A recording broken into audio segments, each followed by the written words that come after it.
और यही नीतीश कुमार जी थे, वो कह रहे थे 2020 के इलेक्शन कैंपेनिंग में कि तेजस्वी जी अक्सर बोला करते थे कि हम 10 लाख नौकरी देंगे युवाओं को, तो अक्सर वो कहा करते थे कि भाई ये अपना बाप, इसका बाप जो जेल में है वहीं से पैसा ला करके नौकरी दिलाया जाइए। उन कामों को आपका विधायक करने का काम किया, और आपका विधायक इसलिए कर पाया उन कामों को क्योंकि आपका विधायक पढ़ा लिखा है, काबिल है। मौका मिला, मैं असेंबली पहुंचा तो मैं सरकार से ये मांग रखूंगा कि हर पंचायत में एक खेल का मैदान हो। बताइए, आजादी से लेके आज तक कितने सारे विधायक बने हैं, विधायक भी बने, मंत्री भी बने। बताइए, कोई एक विधायक का एक वीडियो क्लिप दिखा दीजिए जो विधायक के विधानसभा में खड़ा होकर आपके लिए कोई आवाज उठाया हो। और वो रोड अगर हो जाता है तो हम समझते हैं इंशाल्लाह हमारे इलाके में रोड ढूंढना पड़ेगा कि आप किस रोड पे बनाएंगे। मैं विधानसभा में इस बात को रखा था, आपने क्लिप भी देखा होगा। सरकार ने यह निर्णय लिया कि पूरे बिहार के सभी पंचायत में खेल का मैदान कर दिया गया है और बहुत प्रेशर है। बहादुरगंज स्थानीय विधायक अंजार नेमी ने आज अपने विधानसभा के गांगी पंचायत में पंचायत भवन का उद्घाटन किया। वहीं पर देसिया टोली पंचायत में एक कलबट का शिलान्यास कार्यक्रम किया गया, जो तस्वीरें विजुअल के माध्यम से हम आपको दिखाने का प्रयास कर रहे हैं। ये गांगी पंचायत भवन उद्घाटन और देसिया टोली के कलबट शिलान्यास की तस्वीरें हम आप तक साझा कर रहे हैं।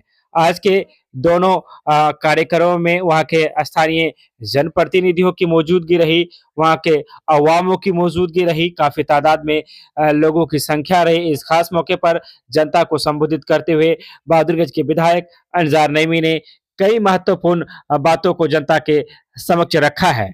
हम आपको बताते चले, बहादुरगंज विधानसभा अंतर्गत गांगी पंचायत में आज पंचायत भवन का उद्घाटन बहादुरगंज के विधायक अंजार नईमी के द्वारा किया गया। इस खास मौके पर पूर्व प्रखंड प्रमुख बहादुरगंज नेहाल और उसके बाद मुखिया संघ के अध्यक्ष रफीक आलम के साथ साथ कई गणमान्य चेहरों की आज के इस प्रोग्राम में मौजूदगी रही, उपस्थिति रही। जैसा कि विजुअल में हम आपको दिखा पा रहे हैं, बहादुरगंज विधानसभा अंतर्गत गांगी पंचायत में पंचायत भवन का उद्घाटन किया गया, तो वहीं पर देसिया टोली पंचायत में एक कलभट का जो है शिलान्यास बहादुरगंज के विधायक अंजार नईमी के द्वारा किया गया। इस शिलान्यास मौके पर कई जो जनता जनार्दन की जो समस्या है उन्होंने विधायक के सामने रखा और विधायक ने तमाम तरह समस्याओं को बारी बारी से सुनने का भी काम किया। हम आपको जो तस्वीरें दिखा रहे हैं ये पंचायत भवन गांगी की तस्वीरें हैं, जिसे आप अभी देख पा रहे हैं।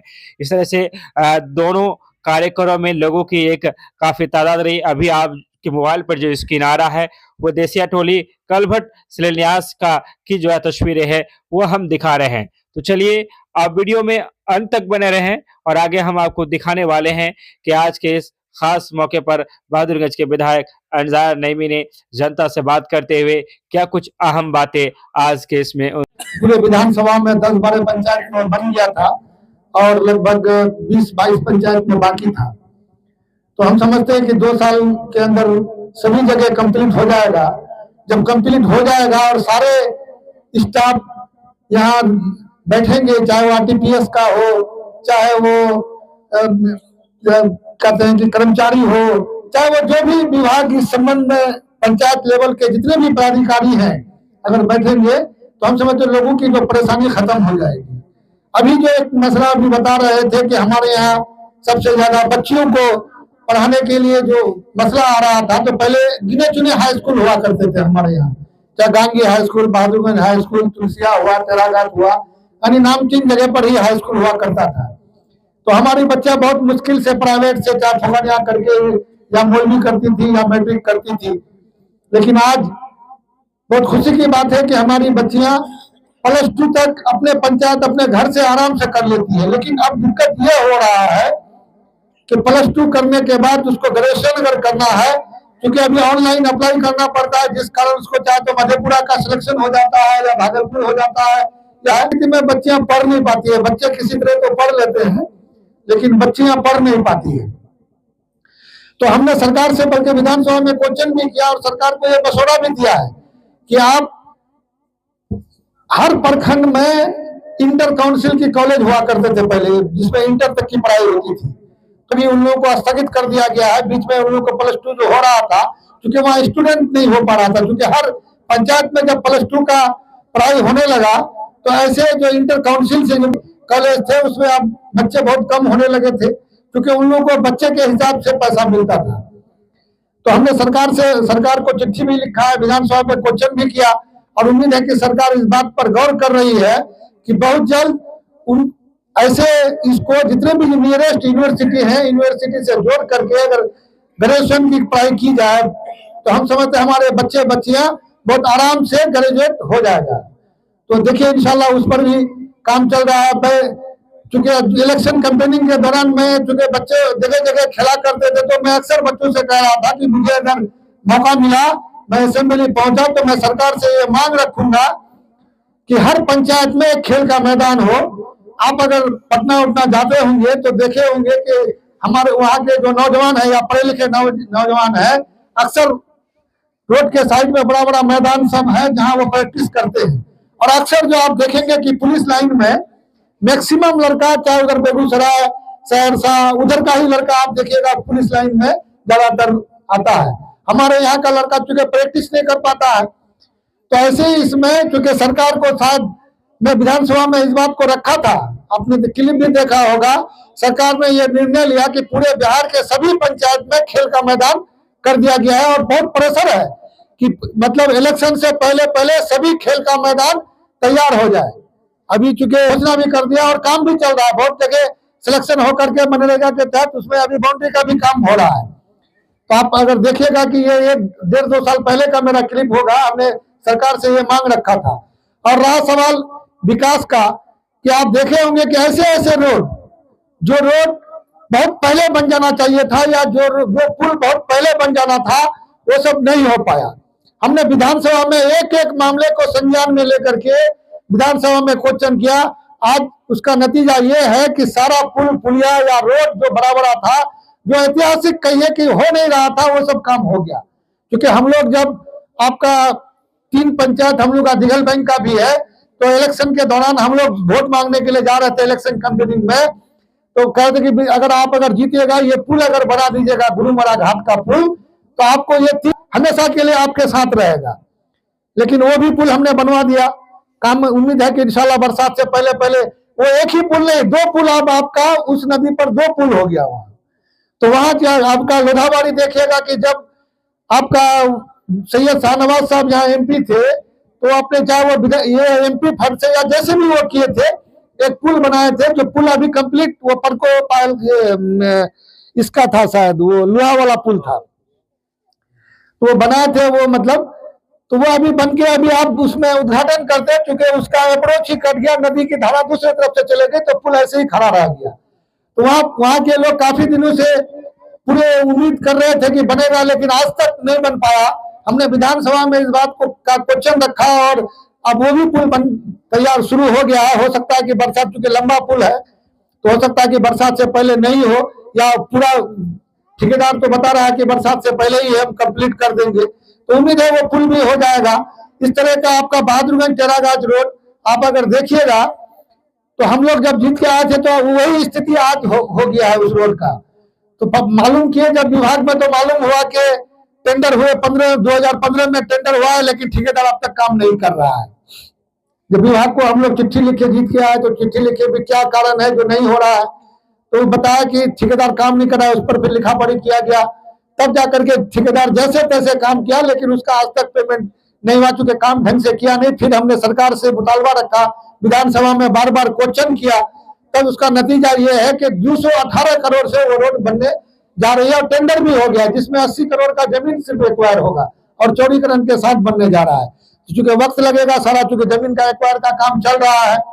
एक बाईपास, चूंकि अक्सर हम लोग चाहे पश्चिम तरफ जाते हैं या उधर के लोग आते हैं इधर, तो अक्सर जाम का सामना करना पड़ता है। तो 112 करोड़ की लागत से एक नया बाईपास का जो स्वीकृति भी हो गया, अभी मुख्यमंत्री का शायद प्रोग्राम है किशनगंज, शायद उम्मीद है, कोई बोल रहा है 17 तारीख या 20 तारीख, अभी ये टेंटेटिव डेट है, अभी फाइनल नहीं हुआ है। तो उम्मीद है कि बहुत जल्द डेट का भी घोषणा हो जाएगा। मुख्यमंत्री भी प्रगति यात्रा पर निकले हैं, तो उसी में ये घोषणा अभी बता रहे थे कुछ पदाधिकारी कि इसका जल्द से जल्द हम लोग को DPR मांग करके, जिसमें मेरा वो बाईपास है, निशंदरा घाट का पुल है, मटियारी घाट का पुल है, और आपका चुनीमारी घाट का पुल है।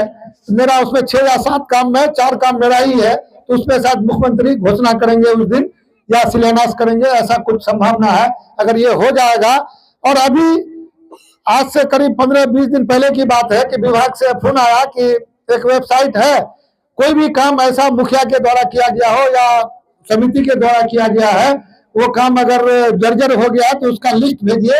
तो हम लोग 240 सड़कों का ऐसा तुरंत इमीडिएट लिस्ट दिए थे, बल्कि विभाग के एक्जीक्यूटिव साहब बोले भी कि इतना जल्दी सर, इतना सब आप कैसे भेज दिए, हम लोग के पास सारा रिकॉर्ड है, हम लोग तुरंत भेजे। तो 107 रोड उसमें सैंक्शन हो करके वो डीपीआर बन करके आपका टेंडर में चले गया। और वो रोड अगर हो जाता है तो हम समझते हैं इंशाल्लाह हमारे इलाके में रोड ढूंढना पड़ेगा कि आप किस रोड को बनाएंगे, ये स्थिति हो जाएगा। क्योंकि हम लोग कोशिश कर रहे हैं, शुरू दिन से आए हैं, तो हमारा प्रयास है, चाहे वो किसी भी क्षेत्र में। आज आप बहादुरगंज हॉस्पिटल का ही ले लीजिए, क्योंकि सरकार को बहाली भी करना है, डॉक्टर की भी कमी है अभी बहुत सारे, हर जगह डॉक्टर नहीं है। जगह एपीएससी सब भी जो है, उप स्वास्थ्य केंद्र सब जो कहीं कहीं ऐसा है कि जहाँ डॉक्टर भी होना चाहिए था, क्योंकि डॉक्टर की कमी होने के कारण अभी वहां नहीं दिया जा रहा है, क्योंकि सरकार बहाल भी नहीं कर रही है। आपने देखा होगा कि 17 महीने का जो कार्यकाल था, ये 17 महीने में लगभग 5 लाख लड़कों को नौकरी दिया गया। और यही नीतीश कुमार जी थे, वो कह रहे थे 2020 के इलेक्शन कैंपेनिंग में कि तेजस्वी जी अक्सर बोला करते थे कि हम 10 लाख नौकरी देंगे युवाओं को। तो अक्सर वो कहा करते थे कि भाई ये अपना बाप, इसका बाप जो जेल में है, वही से पैसा ला करके नौकरी दिलाएगा ये। तो वही आदमी जब सरकार में आया, सरकार पर दबाव बनाया, तो 5 लाख उस काम को आपका विधायक ने करके दिखाया है। चाहे सड़क हो, पुल पुलिया हो, चाहे अस्पताल का मामला हो, शिक्षा का मामला हो, हर मास पर 4 साल में आपका विधायक ने इतिहास बनाने का काम किया है। जीतने का 4 साल हुआ, जिसमें 2 साल कोरोना चला गया, जिसमें पूरा भारत बंद रहा। 2 साल का विधायक है ये आपका, और 17 महीना सरकार में रहा, और 17 महीना में 1000 करोड़ से भी ज्यादा काम किया है आपका विधायक ने। और उन कामों को किया है जो काम कोई नहीं कर पाया था। लोग ये समझ रहा था शायद ये काम नहीं होगा, ये सड़क नहीं बनेगा, ये पुल नहीं बनेगा। उन कामों को आपका विधायक करने का काम किया, और आपका विधायक इसलिए कर पाया उन कामों को क्योंकि आपका विधायक पढ़ा लिखा है, काबिल है। आपका विधायक आपकी हर बात विधानसभा में उठाता है। नेता आप क्यों चुनते हैं? आप नेता इसलिए चुनते हैं कि आपका नेता सदन में जाए और सदन में जाकर आपकी जो तकलीफ है, जो पीड़ा है, उसको उठा सके। बताइए, आजादी से लेकर आज तक कितने सारे विधायक बने हैं, विधायक भी बने, मंत्री भी बने। बताइए, कोई एक विधायक का एक वीडियो क्लिप दिखा दीजिए जो बिहार के विधानसभा में खड़ा होकर आपके लिए कोई आवाज उठाया हो। एक ही शख्स उठाया, उसका नाम अंजार नईमी साहब है। मेरे भाई, आज आप देख रहे होंगे कि हर पंचायत में हाई स्कूल है। पहले हमारे बहनों को, हमारे भाइयों को पढ़ने के लिए 2-4 नामचीन हाई स्कूल होते थे, वहां जाना पड़ता था पढ़ने के लिए। अगर आपका विधायक ने विधानसभा में सवाल किया कि हमारे गांव के बच्चियों को, बहनों को पढ़ने के लिए दूर जाना पड़ता है, जिसकी वजह से वो तालीम से महरूम रह जाते हैं, आपका विधायक ने जब क्वेश्चन किया तो उसका नतीजा ये हुआ कि हर पंचायत में +2 तक की पढ़ाई हो रहा है। बोलने से काम होता है मेरे भाई, और बहुत सारे काम, गुरुवारा पुल, गोदावरी पुल, आपका बहादुरगंज से टेराघाट 218 करोड़ का सड़क, बहादुरगंज बाईपास 110 करोड़ का, बहुत सारे ऐसे, अगर मैं नाम गिनना शुरू करूं तो शाम हो जाएगा। मगर हमारे पास सब डाटा है कि माननीय अंजार नईमी साहब ने 4 साल में क्या काम किया है, सब डाटा है। इसी मजमे में बहुत सारे लोग बैठे हैं। मैं आपसे भी कहूंगा कि बताइए, 4 साल का वक्फा अंजार नईमी साहब के, कोई एक आदमी बता दीजिए कि अंजार नईमी साहब ने मेरा गलत पैरवी कर दिया, दलाली कर दिया, किसी का पैसा लेके इसको बचा दिया, उसको फंसा दिया, या किसी अंजार नईमी साहब से मिलने के लिए किसी को पकड़ना पड़ेगा, कोई नामचीन आदमी को पकड़ना पड़ेगा, किसी को खिलाए थे, कोई नहीं कह सकता। ये तो सब कहते हैं, जो हमारे सियासी मुखालफिन है वो भी ये कहते हैं कि नहीं, अंजार नईमी साहब तो काम कर लिया, कोई सब नहीं से आदमी अच्छा, बहुत सही से, बहुत अच्छा आदमी से, ये सब मानते हैं। और इंशाल्लाह जब समय आएगा तो अंजार नईमी साहब जो काम किए, जो ये सब डाटा आपके सामने में रहेगा। और अंजार नईमी साहब कहते हैं कि जो काम 21 साल में नहीं हो वो हम 4 साल में करके दिखाए। अंजार नईमी साहब अगर सियासत में आए हैं तो कुछ कमाने के लिए आए हैं, कुछ कमाने के लिए आए हैं, आपका खिदमत करने के लिए आए हैं। इसलिए मुझे पूरा उम्मीद है आप तमाम से कि आने वाला वक्त में आप तमाम अंजान नेमी के साथ गठबंधन के साथ खड़ा रहिएगा। मुझे पूरा उम्मीद है इंशाल्लाह आने वाले समय में जिस तरह का हालात है आप सब देख रहे हैं, आपको बताने की जरूरत नहीं है। सब लोग सोशल मीडिया चलाते हैं, फेसबुक न्यूज में देख रहे हैं कि मुल्क की हालात क्या है। इस हालात से आप तभी जीत सकते हैं जब आप लोग एक होकर मुत्तहिद होकर इंडिया गठबंधन के साथ खड़ा रहिएगा इंशाल्लाह, तो हम सबकी कामयाबी हो। इन्हीं चंद बातों का साथ में आप कैंपेन करते थे कि हम 10 लाख युवाओं को नौकरी देंगे, लेकिन ये 17 महीने में 5 लाख युवाओं को नौकरी देने का काम किया। वही नीतीश कुमार भी बोलते थे कि ये अपना बाप का बाप जो जेल में है वहां से पैसा ला करके टीचरों को देगा, लेकिन वही आदमी जब हमारे साथ गठबंधन हुआ, यानी कि इंडिया गठबंधन के साथ उनका गठबंधन हुआ, तो तेजस्वी जी के दबाव में 5 लाख नौकरी देने का काम किया कि आज नौकरी मिला लोगों को। हम समझते हैं कि हर घर से हमारे इलाके का लगभग टिकट बना 3 लाख नौकरी सर्टिफिकेट करके उसको बहाल करना था, सारा प्रक्रिया कंप्लीट था, लेकिन आज तक वो पूर्ण नहीं हो पा रहा है। अभी हमारे नेता ने कहा है, तेजस्वी जी प्रतिपक्ष के नेता ने कहा है कि अगर हमारी सरकार बनती है तो हर महिला को 2500 रुपया करके दिया जाएगा, डायरेक्ट उसके खाते में पहुंचेगा ये रुपया 2500 रुपया, यानी कि माँ बहिन मान योजना। आपने सुना होगा कि माँ बहिन मान योजना के तहत हर महिला को 2500 रुपया उनके खाता में जाएगा।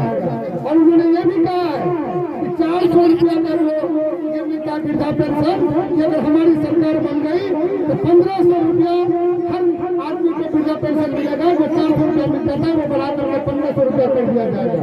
और 200 यूनिट फ्री बिजली दिया जाएगा दिल्ली के तौर पर। दिल्ली और पंजाब में आप देखिएगा कि 200 यूनिट हर आदमी को फ्री दिया जा रहा है। तो वही चीज हमारे नेता ने भी कहा है कि अगर हमारी सरकार बनेगी तो 200 यूनिट बिजली फ्री दिया जाएगा। तो इसलिए हम आप लोग फिर बाकी देश का स्थिति देख ही रहे हैं कि क्या चल रहा है। एक तरफ बुलडोजर की राजनीति चल रही है, एक तरफ अलग धर्म की राजनीति कर रहा है। तो ये सब से दूर हट करके आप लोग मजबूती से इंडिया गठबंधन के साथ रहिए, इंशाअल्लाह और भी तीव्र गति से विकास का काम होगा। हम चाहेंगे कि आप लोग इंडिया गठबंधन के साथ मजबूती से बने रहिए, तब हमारे इलाके का विकास होगा और हमारा इलाका और आगे जाएगा। अगले दिनों में हमारा विधानसभा क्षेत्र आदर्श विधानसभा बनेगा। इन्हीं लक्ष्यों के साथ मैं अपनी बातों को खत्म करता हूँ।